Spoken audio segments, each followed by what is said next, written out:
Hi everyone, Mori Mo here. I just finished watching Star Wars The Bad Batch Episode 13, and it's one of my favorite episodes so far. Here are some of my favorite things about the episode Infested. First, this episode was about Cid. She's one of my favorite characters of the show, and in this episode we truly get to see her shine. She's wily, experienced, yet kind and honorable.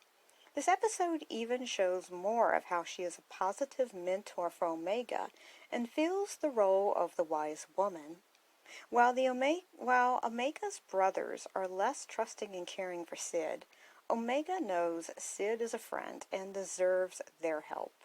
As I've stated before, Star Wars follows basic fairy tale and folklore tropes, but at times subverts them. It's common for the maiden to help a wise old witch, and for the witch to help the maiden in return later, but this time it is the maiden helping the wise old woman after the wise old woman has helped her before. In addition, it's also something of a contrast with another famous Fett and Trandoshan, Boba and Bosk, whose relationship is less compassionate, though still a form of mentorship. Moving right along, this episode also brought the return of Ruby the Spacepangolin. I don't know what species this purring cutie belongs to, but she was first introduced by name in the episode Battle Scars, and it seems Rollin kept Ruby's given name. But the most interesting aspect of this episode is the further development and portrayal of Omega's character, especially when compared and contrasted to her older brother Baba's early life. These portrayals are intentional. As I've stated on my blog, Omega's story in particular loosely follows a Snow White motif.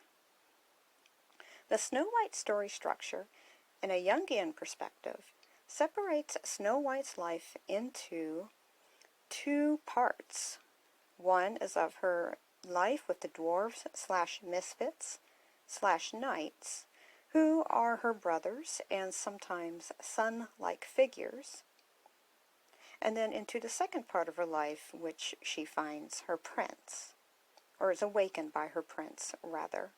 Snow White and Omega represent the anima, or soul and spiritual guide, for these young men to follow, to develop into mature men and who they are meant to be. In turn, the brothers are diverse and fractured aspects of Snow White's and Omega's soul. For young, the Animus is not the same as the anima for men, and the Animus helps the woman or girl to understand herself and connect with her psyche. Tech, Hunter, Wrecker, Echo, and Crosshair are all separate aspects of Omega that help her to understand parts of herself.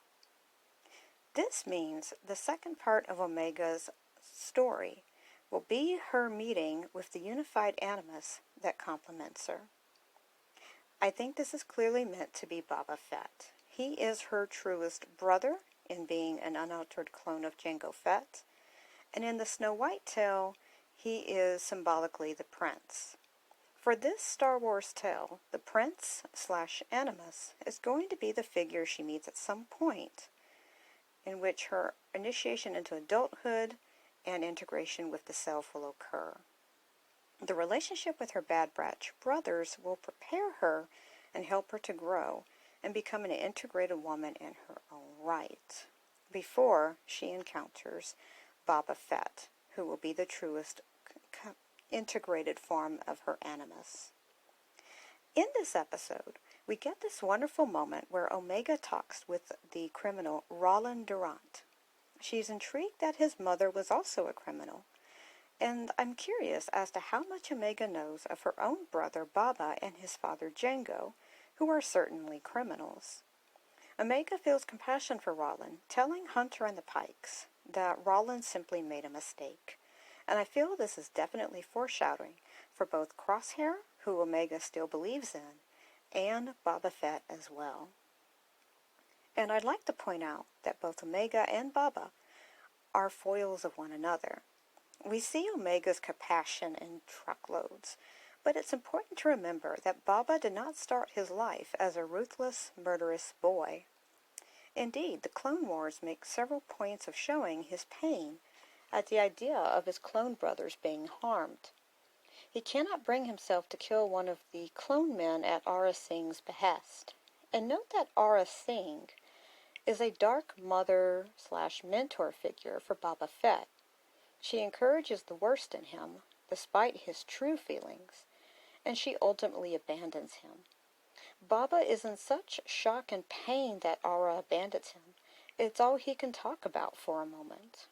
Like Omega, he fears abandonment above all, and being left by mentors, fathers, and mother figures sends him into a further downward spiral. Omega, in contrast, has had an off-screen but seemingly positive relationship with her mother figure Nala Se, who does not abandon her, but rather lets her go for her own protection. Cid is a positive, wise woman who encourages Omega's talent for strategy. Omega's Bad Batch brothers help her to grow when she needs to, and protect her when she needs it. Omega and Boba are the same children whose lives diverge into different directions, and I wonder if something will happen that we will see if Omega has the same capacity for rage as Boba does. And has the capacity for compassion as Omega does. So what do you think? Let me know. May the Force be with you.